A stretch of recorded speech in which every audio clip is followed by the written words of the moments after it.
Hi there. So here's a quick look at the Esperanza virtual staff ride that I created. And this is actually the prototype. So first you are dropped into a 360 image where you're able to explore different parts. On the screen, you're able to look through different maps, look at different documents, and then you can exit, go out the door to a new location.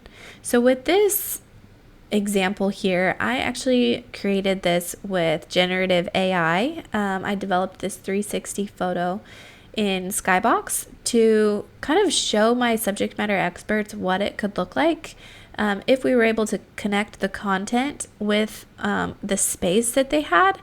And so one thing that we noticed though was that this does not feel right. Although, there are some weird things about it, it's a great space for storytelling, but for this exact need, we didn't want a generative AI photo. We wanted it to be the real space. So I was able to go out and visit them, and the solution that we created was to take 360 photos of each stand site so that people who are going through this course are able to review the presentation from each perspective and then actually go in and explore that space. So they're able to connect the story with what's happening at this specific location to interest points in the actual space here. So you're able to kind of navigate through. You can make this bigger.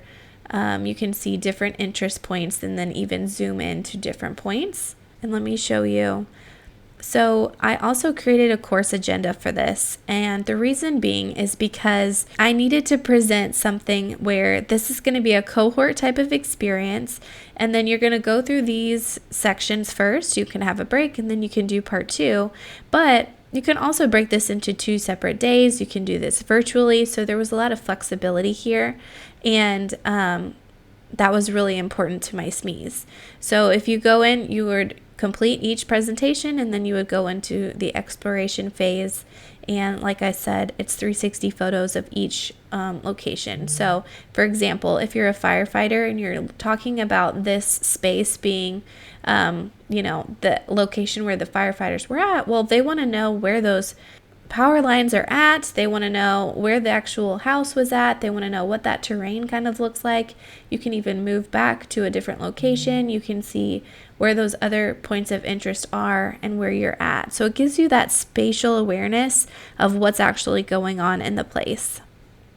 This was a really awesome project to work on, and I got great feedback from my subject matter experts. And so I am excited to be able to share some of that with you, but of course I will not be able to share everything. So if you have any questions or if you need a solution similar to this, please don't hesitate to reach out, tap the contact button, and get in contact with me.